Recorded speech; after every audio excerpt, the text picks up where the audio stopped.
All right, today we're gabbing with Danny Murphy and Evan Reel, the co-hosts of Page Six Virtual Reality Podcast.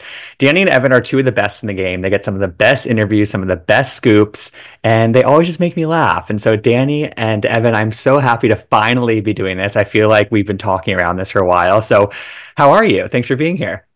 Oh my God, thank you for having us. We're so excited because whenever I see you out and about, it's just like so much fun. So I'm glad to be Zooming with you. Always. And thank you for that lovely, lovely intro. The same can be said for you. Like Danny and I love tuning in to your podcast, which you've remixed and you're doing your own thing, which is so great to see. And you still get the best, most amazing interviews. And I feel like I prepped for our interviews by watching your interviews. You get a lot of tea yourself. And I feel like what I Likewise. love about what you, Gibson, is your guests feel so comfortable with you, and you really create such a safe space for them to be vulnerable. And I feel like the thing, and Danny and I try to do that too. Like I feel like we try to be friendly even at Page Six, and I feel like we try to create a space for guests to feel comfortable, because that's when the real tea is spilled. 100%. 100%. I feel like, I mean, you guys know it's like such a fine line because we have to talk to the talent, do interviews, but also commentate on the shows. And there's a fine line between like, I mean, I want to share my actual opinion on things, right? And I do that, but I feel like you have to present it in a way sometimes that I don't know, you have to just think twice before you say something The sometimes, you know? packaging, yes. And The also when you're packaging. like, you get caught up in the fun, trash talking someone to someone on their show, and then, oh, you're talking to the people you were trash talking the week before, and you're like, yeah, I got nothing to say, but oops. I know, like Danny and I, we recently started doing recap episodes. Like we've launched like recaps of Orange County and New Jersey and stuff. And, obviously we have relationships with all these women, but when you're watching a show and you're recapping a show, you do feel like an obligation to your audience to share your honest opinion. And then, like Danny said, you get caught up in the fun of that. And then sometimes the opinion is a bit spicier than you expected. So you're having this word vomit and it's falling out of your mouth. And then you hit upload on the podcast episode. And then you're kind of spiraling like, oh, is that take gonna upset this certain house? I'm trying to let go of that because I Me even too. like we have an Orange County recap coming up. And Danny, I was like kind of spiraling last night over something. Oh, were you? I can't even Oh, remember. I've let go of all of that. So I guys, join the fun. Good for you, Like, babe. Danny is Danny is so good at that, because I'll text him like close to bedtime being like, Danny, do you think like this girl's gonna be upset about this? And he's like, I don't care, like like whatever. Zillow, babe. Okay, you're mad. I always would reply, I'm like, you're richer than me, so please don't be offended. It's Like also you're like good.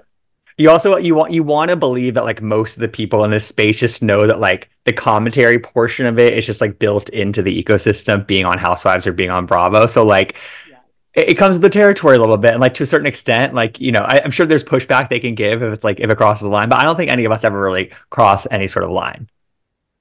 No, I don't think so either. And I want to give a shout out to some of the girls who just do a really good job at understanding our role in all of this. Like I feel like a lot of the girls on the Jersey cast are really good at understanding that we Yes. mean no harm. Like Mhm. Jackie, Margaret, Fessler. I think, Danny and I did a recap of I think it was the premiere of New Jersey, or maybe like a few episodes in, where Fessler was being really, really messy. And she texted us being like, boys, it's okay. Share your opinion. I know I can take it. Even though I feel like we always have love for Fess, and I personally love the mess she gave at the beginning of the I was season. gonna say, Same. yeah, she was giving housewife. I mean, you're doing what? Yes. So have you? Is there an example of somebody who has contacted you because of something you've said, Not necessarily or like because of, or come into an interview being like, oh, like I didn't know if you guys liked me or not. well, let me tell you a little story, Yeah. Gibson, about a girl named Erica Jane. I Oh, oh, oh. Oh, I'm seated. I I love Erica Jane, and I have loved Erica Jane pre-Housewives. I love an obscure pop girl, and that is exactly You what she too. was. She was giving obscure pop girl realness in the 10 plus years ago. And I, as a baby gay in New York City, was obsessed with her. And she was actually opening for Kim Zolciak at Splash. And I needed to get my Shut the ass fuck up. down there. I know. When you look back on it, it's like That's Erica Jane iconic. like opening for Kim Zolciak, amazing. This was like at the height of Tardy for the Party. But anyways, I really wanted to go and see her. The height of Tardy for the Party. Go on. But I took my ass down there. I found a fake ID streams to get into the show, and I told her this story when she was doing press for her Vegas residency, and she really appreciated it. She was like, "Oh my God, he's a real fan." Okay, cut to Danny and I have Sutton at our live show in September. And there's the rumors and the speculation that her tickets are being allegedly sold for $7 or $1, etc. And Sutton made... It's not a rumor if it's on StubHub. Go on. Sutton made a joke about it on stage. And Danny and I didn't engage in the shit talking, but we also didn't shut it down. And I just, knowing that Erica and I had that connection on her press day for the Vegas residency, there was a part of me that was like, okay, like, I wonder if this becomes a thing, which it did. Will Erica be upset? Which she was. So then BravoCon happens, and Erica doesn't just skip us. She like jumps past us.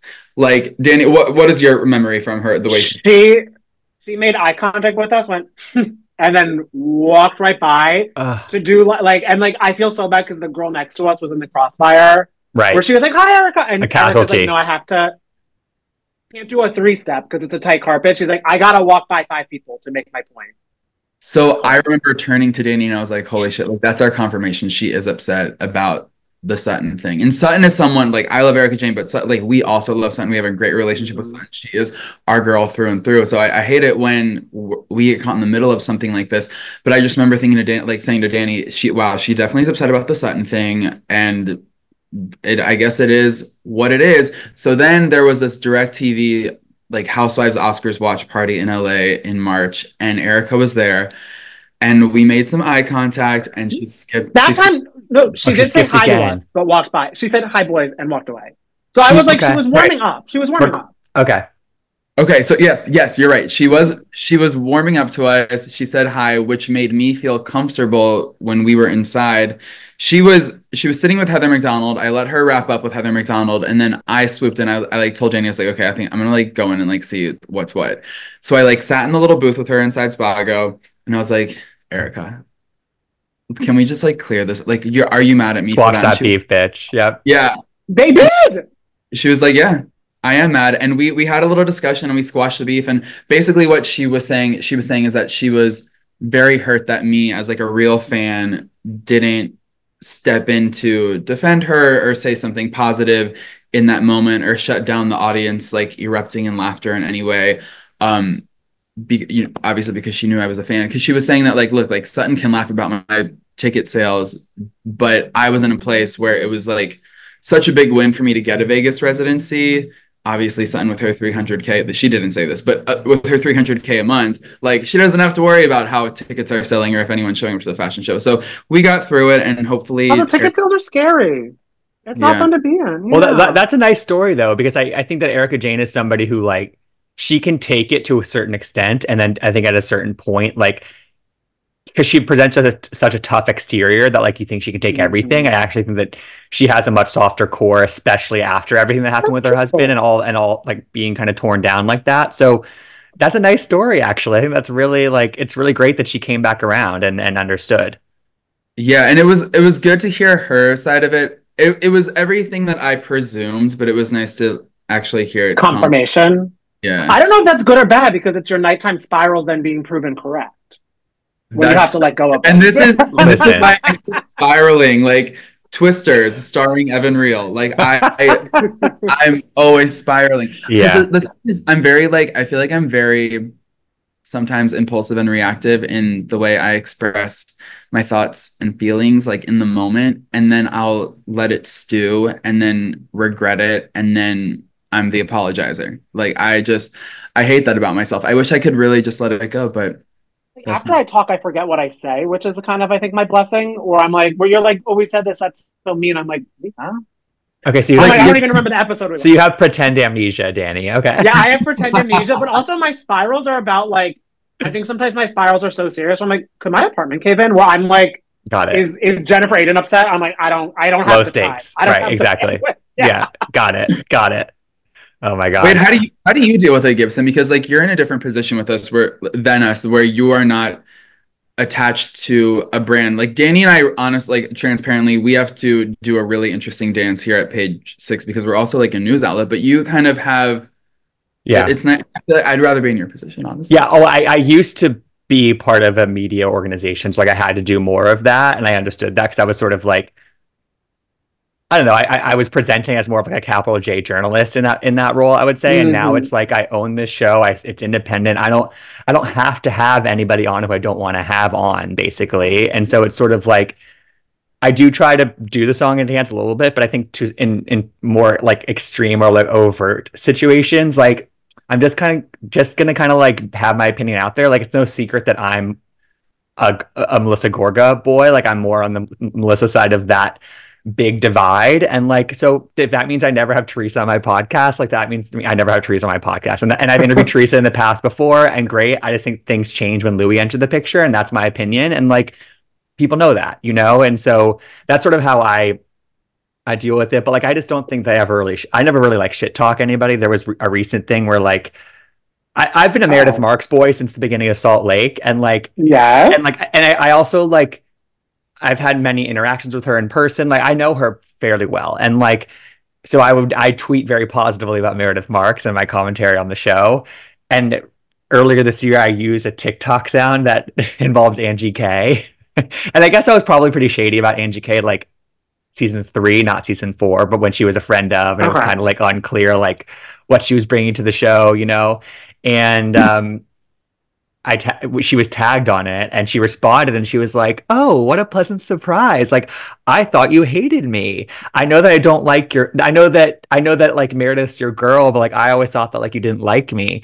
And we cleared the air Oh, like in the DMs basically, and I was like, "Listen, like just because I like somebody doesn't mean I don't like their adversary," kind of thing. And now she Right. like comments on all my Instagrams, and she like so okay. sometimes it's just about making that connection because I've never interviewed her before. So like sometimes it's just about I think they fill in the gap sometimes, and they see like somebody who's talking about the shows, like, but I never said I didn't like Angie K. I just No. Wait, but also warming up insane that period. someone, because like that's always tricky territory too, where you're like, why are you showing this to some, like, let it stay on the internet in the little corner. They don't need to see. Totally, Yeah. totally.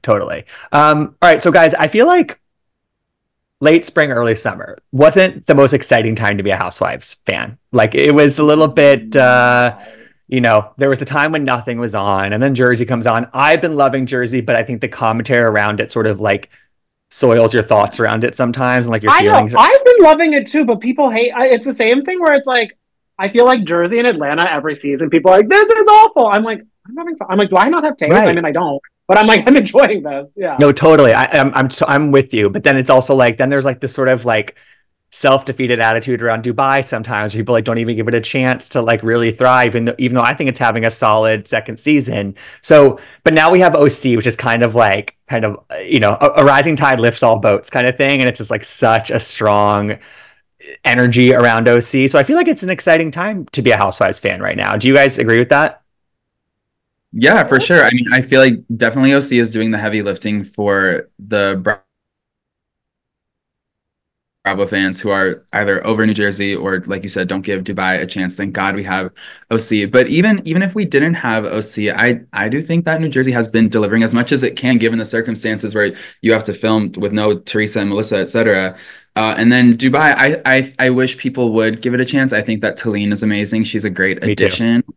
I also think it's such a nice reprieve from the scandals and the drama and the going to jail and the this and the, you know what I mean, like sometimes Housewives can get really dark, and I feel like the franchise as a whole has really evolved into a place and space where the fans expect some like massive, super dark, insane, big bada boom to happen. But I love that Dubai we're just fighting about nonsense and Like, bringing who like flew private? Who was Who's chain closest to smoking? Beyonce? Yeah, exactly. uh-huh. Yeah. It's very I love light that. fun. Yeah. I totally agree with you.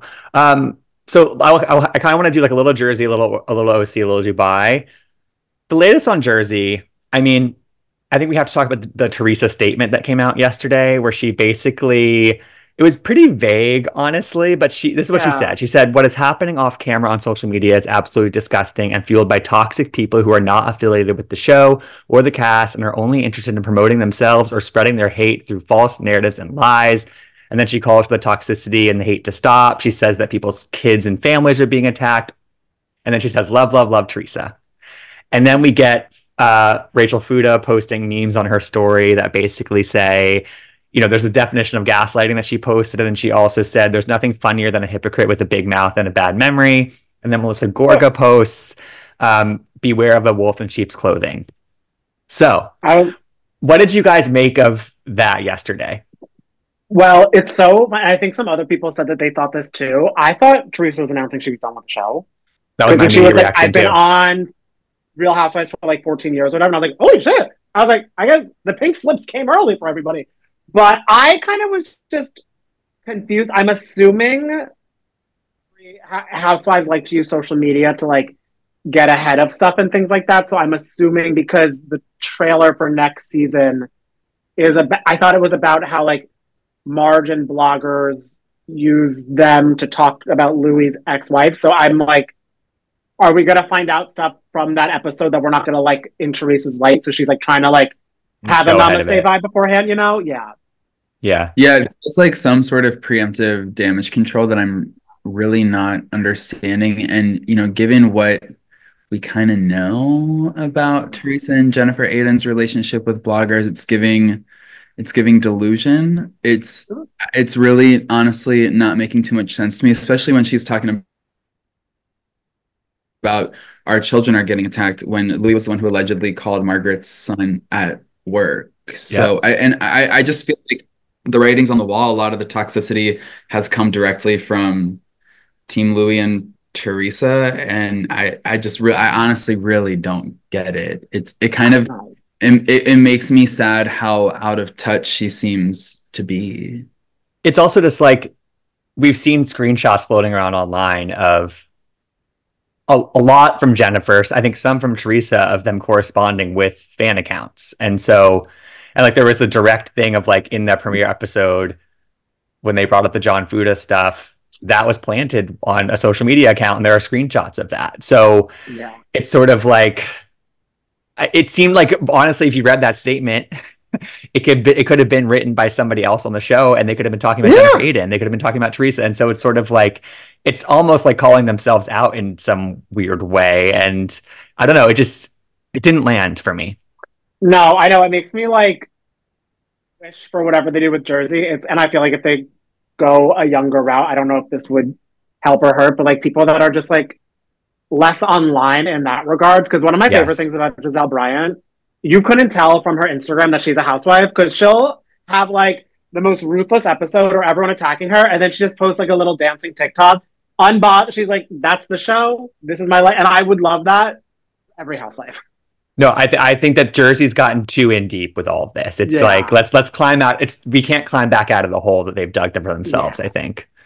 And I think that's why there's maybe a disconnect with Jersey and the audience at large, because I think only a small portion of fans are tapped into all this social media drama, and so I think the majority of the cast, even in interviews like during the press cycle for this season, they've brought up the social media drama and the bloggers and the this and the that. But I don't think that 85% of viewers actually know what is going on. So I feel like people tapped in barely get it. I'm like, I don't understand. Barely get it.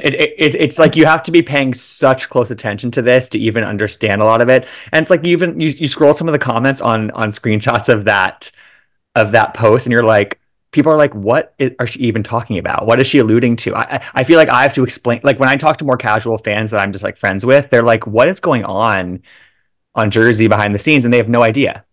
The posts that they do are like from the Unabomber when I'm like, we need to like, how do we like critique this? Like, I don't understand it. I'm scared. I almost want to live in the woods after watch. I'm like, I can't watch it. That's when it starts to get hard to watch, when I'm like, what is the dance going on here? And I think that's why they couldn't do a reunion, because like, who wants to sit through 2 hours of them talking about like, you know how many binders would be pulled out of like DMs? Totally. Oh my God. You know, it's so do Do you guys read the decision to not do the reunion? I read it less because it's so divided and more because they don't want to talk about this thing. They don't like because on the reunion we know they're allowed to sort of break the fourth wall a lot more than they can on the show. And this breaks the fourth wall in so many ways because it's toying with production by planting stories on social media.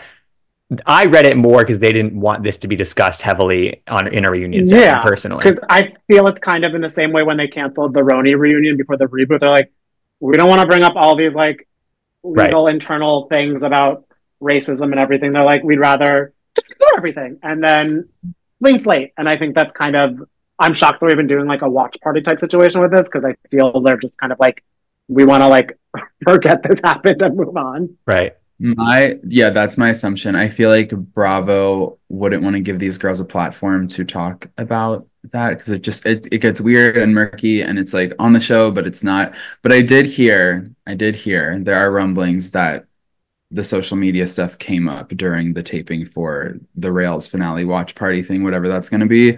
Okay. I don't know if it'll make it to air, but I think all the women are clearly from Teresa's post, like they're bursting at the seams to talk about it, to defend themselves, to litigate it however they deem fit. And so it'd be tough to get all those girls together in a room, even if it's split up with Dolores walking back and forth and have it not come up. Like they're gonna talk about it. I don't think they even give a shit about what happened this season. No. I think they're so fixated on the social media, which I get because it's like it's weird and it's scary and it's creepy and people feel like their characters are being attacked and they want to defend themselves on both sides, on both the Melissa side and the Teresa side. So yeah, I don't know. It's so messy and it honestly, it like kind of has taken the fun out of being New Jersey housewives. I know. And like I wish we could just kind of go back to, I mean, it's always been pretty dark and toxic, but it's just it's a different level now.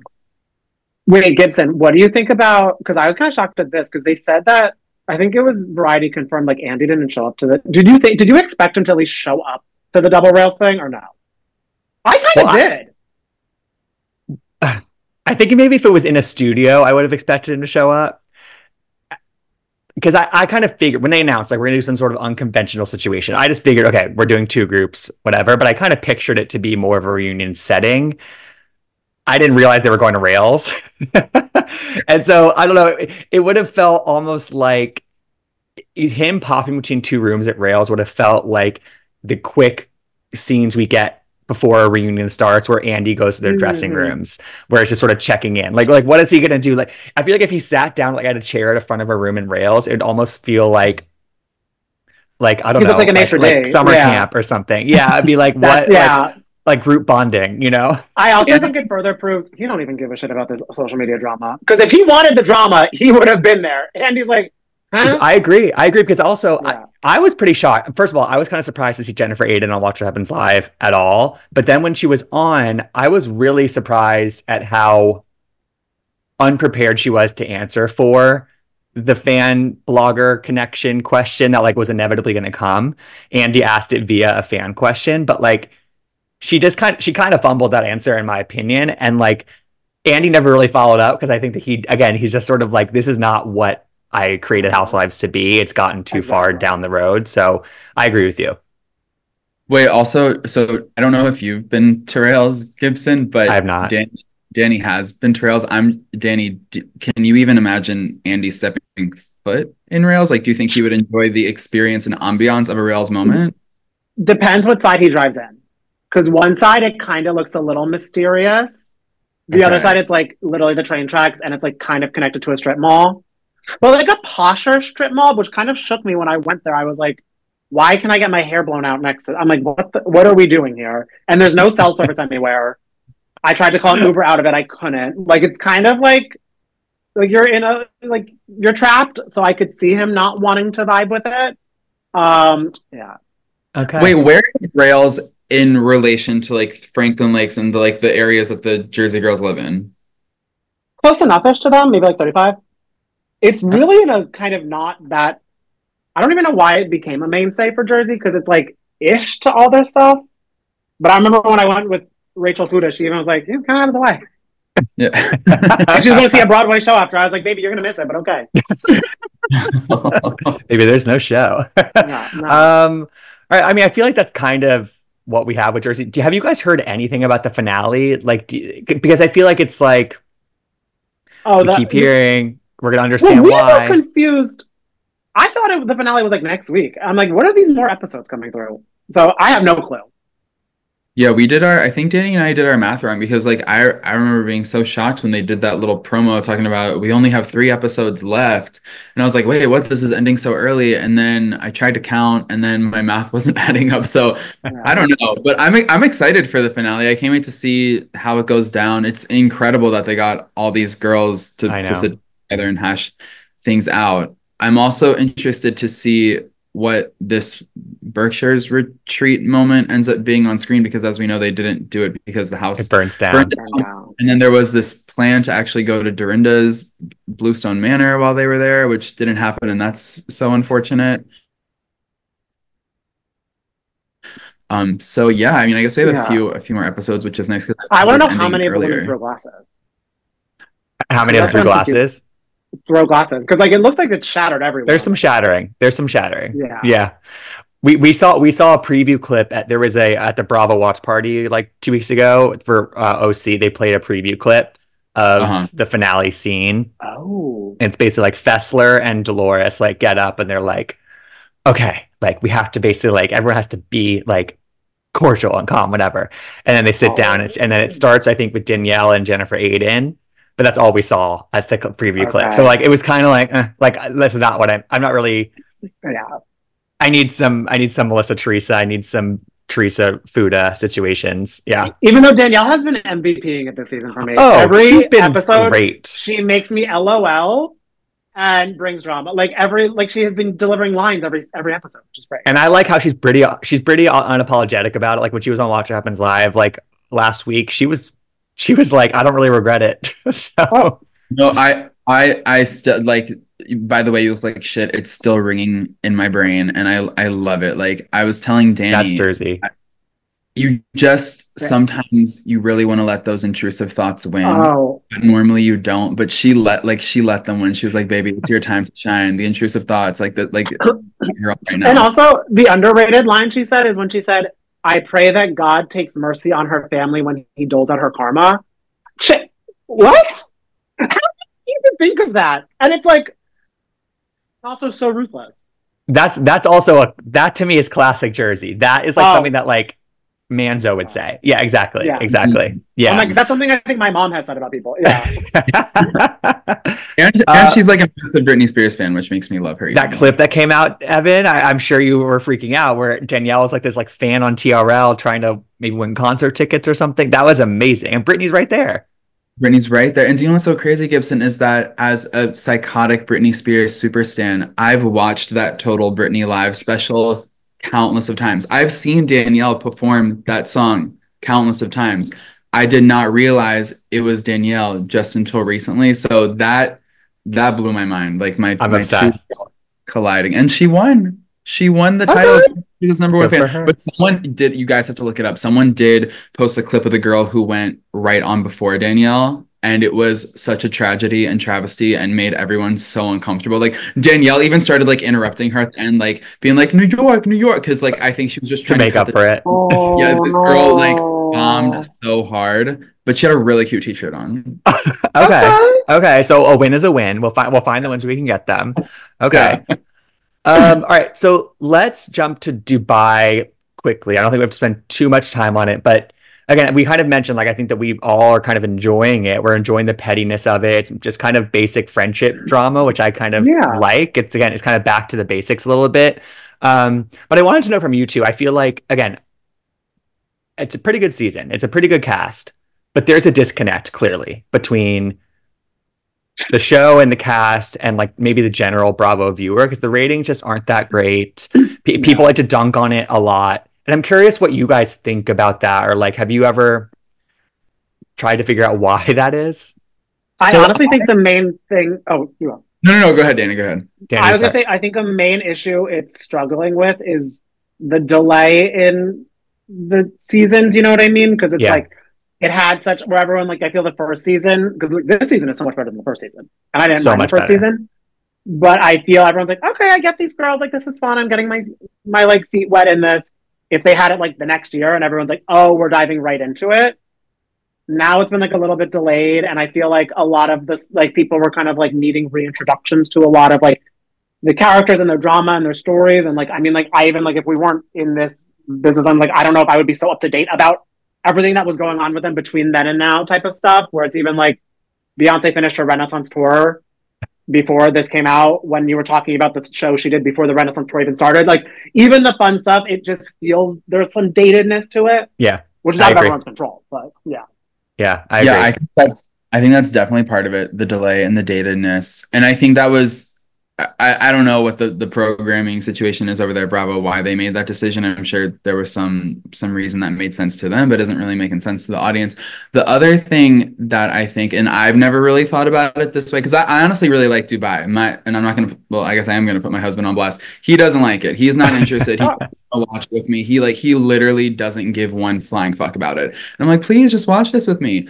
But what I was like, why don't you like it? And why don't you think everyone else likes it? Like we did have this discussion the other night. Basically what he said, and I think it kind of makes sense, is that Dubai, even though like every other franchise, it's aspirational in some sense. And of course, Dubai is very aspirational.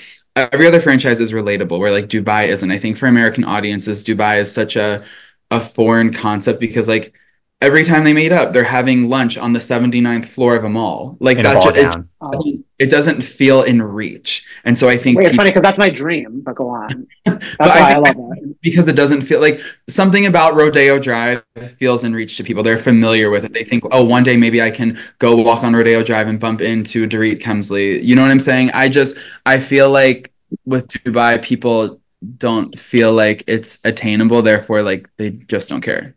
Yeah. Wait, that's also kind of a funny point of view too, because also just with like this being such an awful money year, where everyone's like what's happening with inflation and everything, versus like Summer House. I mean, there was so much drama with it, but people love it. They're all doing well for themselves. But I'm like, they're sharing houses and they're in apartments, and it's like you don't feel bad about yourself watching it so much. Versus Dubai, you're just kind of like, well, I don't have a G wagon. I'm on the stand wagon because I don't have a G wagon type of stuff. That's an interesting point. Yeah, no, I think that's a really good point. And it's like, I think that you think about like the fan reaction to like somebody like Monica, who didn't really have that aspirational part of her lifestyle, and that was sort of part of her brand on the show. I think that's part of what endeared a lot of people to her. I think the criticism on the other side was like, should she be on Housewives for that reason? Like there's almost this fine line of aspirational level. Yeah, and I think it's almost like this, like you can't put your finger on it quality about Housewives. That's just like there. It's always part of the DNA. But yeah, I think you're right about Dubai. It's oh my god, Monica crying, buying a designer bag. I'm like, that is relatable content. Listen, it's very relatable. It's very relatable. But then there's some people who said, I don't want somebody on my show who's going to cry over not being able to afford a designer bag. So it's like, you can't win them all. So that's kind of what I'm thinking about Dubai. It's like I'm enjoying it, but I'm like, what's the bigger picture here? It's like what's the issue? But it's hard because there are some big stars on that cast. There are some big stars on that cast. I also do think it's such like uncharted territory, where I think it's a place where they need to be in more constant communication with like the Dubai Tourism Board and what they want to. Because I mean, like, that place, like, they don't have paparazzi on the street. Their image, like, of the area is very protected, where I feel they're kind of like, I'm assuming they're looking at Bravo like, okay, if we're doing this show with our name in the title, we're going to have to check through everything. So I wonder also if things get filtered out. And also at a point where it's like, even, I mean, I kind of thought it was so interesting where they're like, guys, if you shout like this in the street, you're going to get arrested. Like, and like, they're not even joking about that. So it is like, I think they also have a lot of like internal diplomatic things. I think you're right. I don't know where I heard this, but I think I definitely heard this somewhere, that the government actually has to preview. We heard it from the same person that I'm not saying, so they don't get in trouble. Gotcha. Oh, gotcha. Okay, so that wasn't a feedback thing. That's a thing. Okay. That's probably the delay, though. There's a whole other like level to the process of the post-production process. Okay, there we go. But like you said, there are some big stars on that cast, and so I just feel bad for the cast, because I think it's a great cast. I feel bad for the because I think that they do everyone works really hard to make this show work. So I'm just upset for everyone involved in the making of the show that for whatever reason it's just not resonating with the Bravo audience as Some much of as those ladies is how I feel about like some of the Martha's Vineyard cast. Where I'm like, I want these icons on other shows. If this is like, I don't know, we don't know what Bravo is going to pause, but I'm like, I want them. I'm like, can we mix them up with other places because like they're so fun. I totally agree. In our remaining time, OC. Let's touch on OC. We've only gotten just a few episodes. I'm kind of living for it. I mean, there's just so many different things that are just happening that I love. Like Jennifer and Gina, I didn't really see that one coming before the premiere, but like that coffee house little argument was giving me life. So good. And also Jennifer in full glam, Gina with the hat on, and just it's heaven. It's heaven. And I'm like, that's some relatable content too. You know what? If you don't relate to Dubai, you tuned in. Well, I think totally. Well, I think that part of the interesting thing happening there is that like Gina for so long was the punching bag when it came to her finances and her lifestyle and what she could afford and the glam and all that stuff. And now she has sort of figured it out and leveled up a little bit. She's gotten another career kind of going for herself. She looks a lot better like with the aesthetic. And then here comes Jennifer who can't pay her rent. And like I think for Gina, it's an opportunity to sort of cement herself like not in that position anymore. You know what I mean? It's an opportunity for Gina to sort of like, I'm not that person anymore in this group. I'm not. It's you. I think that's kind of what's going on there.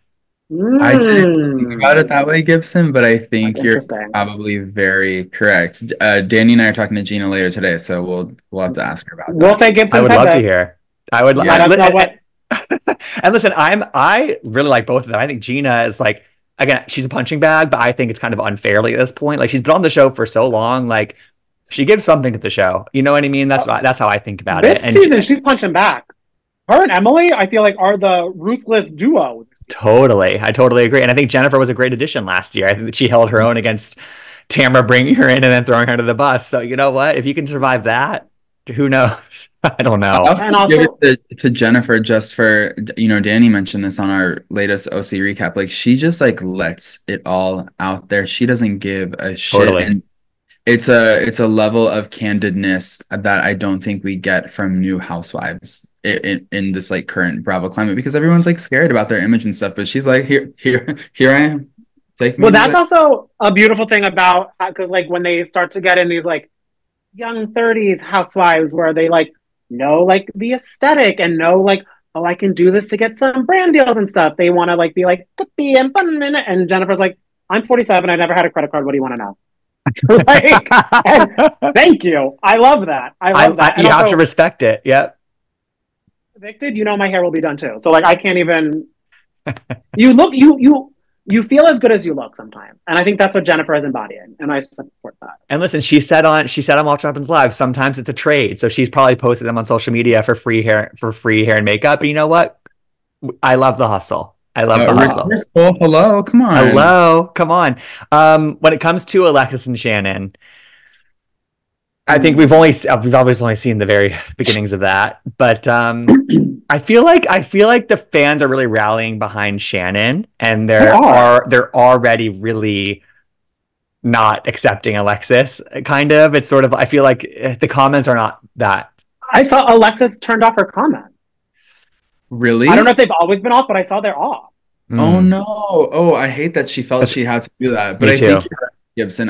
Danny and I were just chatting about this. The Shan stans have come out, like they're not messing around, and it's kind of incredible and honestly shocked, because I've always been a little bit indifferent about Shannon. Like I think she's a great housewife. I don't necessarily have a relationship with her, bad, good, or other. Like I'm happy she's here, but whatever's happening in the life of Shannon, I'm following along, but I don't have strong feelings about it. But there are people who really have strong feelings about her on the show, and she's so beloved by so many people. And I think because of that, this fan base that I didn't realize she had like a whole like legion of believers out here pretty much for Shannon Bedore. I feel bad for Alexis because they are not feeling her. Also it's hard too, because since she's on as a friend of, we're not seeing her life besides talking about John Jansen. So Right. I think the edit, I'm curious if Alexis feels one way or the other about that. Because like every single time she's in That's a good point. conversation, it's about Shannon or John Jansen, or people saying like, she stole her boyfriend, da, da, da, da, da. And then like the like tongue in cheek editing Bravo is doing. So it's like the odds are stacked against her. Because That's like, a yeah, really exactly. that's a really good Right point. now, she's just playing the part, or how it is being perceived on the show. Like she is just an antagonist to Shannon's recovery from the John Jansen Yeah. split. So I also would imagine it's really tough. I mean, some people love being a friend of because they can just like dip in and out. But if you're a friend of whose situation with their romantic partner is so integral to the storyline of someone else and how everyone else on the main cast is reacting to that, I imagine that filming is hard because you're not filming everything. So you show up to a scene, then you have to get filled in, but then there's still pressure to perform, which I think is what we saw in, well, it's the episode that's going to air tonight. Danny and I have seen the screener.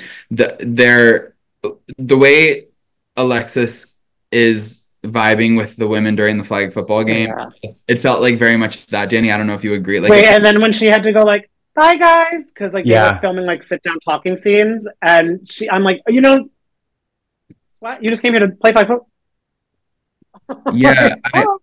I honestly feel like she should have been and could have been a full-time girl this season. I think that would have made Yeah. sense. Yeah, it's sort of like it's hard because I think people need to remember that part of the reason why the intrigue around this season is so high is a lot of it's because of Shannon, but also a lot of it is because Alexis started dating Shannon's ex, and like Alexis Yes. did that and helped her earn her spot on the show. But like we have to be appreciative of that work that she did to you know what I mean, that helps build up the Unpaid anticipation. internship. Yes, Yes. there we go. And I also think that like to Danny's point, I think it'd be really beneficial to Alexis to have like a scene with Heather, just Heather, and they would talk about both having LGBTQ kids and like how like 'cause I think that was Heather mentioned that like kind of offhandedly, that's something they've bonded over in recent years, and that would be an amazing scene, and that would add color and more sympathy, I think, to Alexis's renewed place on the show. You know what I mean?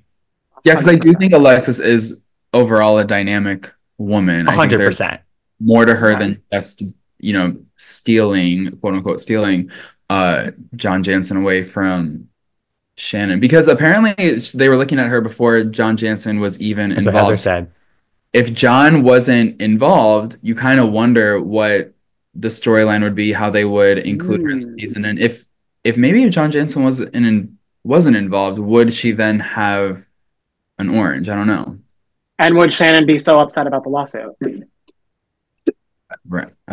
That's a good. It's not Those are about both that, good Danny. questions. Both good points. Yes, 100%. All right. So to end it, you guys, I did want to know. We have, a lot of other ones that are either filming, just finished filming, potentially getting ready to film in the case of Miami. Which other Real Housewives franchise are you most excited about the next season of? I can't wait for RHONJ's next season because I feel I mean, I love all those girls. Guys, you can be friends on Housewives. I'm curious if that lasts into this season. Me too. And also because they're all glamorous and I want to see Inside Bryn's apartment more because it looks gorgeous. So excited. Yeah. Finally. Yes. Yeah. I'm also very excited for RHONJ. I love the reboot cast so much. I think they're so great, and I'm excited to see how Rebecca Minkoff and Raquel mix with everyone. But I'm also really excited to see Salt Lake City come back. I mean, with the whole Mary and Lisa and the son thing, I'm really excited to see how that plays out, if it will even play out on the show, just because that's like so crazy. Right. Yeah, I'm excited to see what the dynamics are between those women currently after Monica's exit. And, like you, I'm a Married with Mark's boy, so I've been missing her on screen. So Yeah. And they know how to change it up better than anybody. So yeah. Well, Danny and Evan, thank you so much for doing this. Plug the pod before we sign off. When do new episodes come out? We're here to listen. Well, you can subscribe to Virtual Reality wherever you get your podcasts. It's also on Page Six YouTube, page6.com. New episodes definitely every Thursday, but also the day after any Housewife episode comes out, we do a little recap. And we have a newsletter that drops every Friday, so definitely be sure to subscribe to that because there's some fun little extras that don't make it into the podcast that we include in the newsletter. Love it. You guys, I'm so glad we did this. Thanks again for coming on, and we'll do this again soon.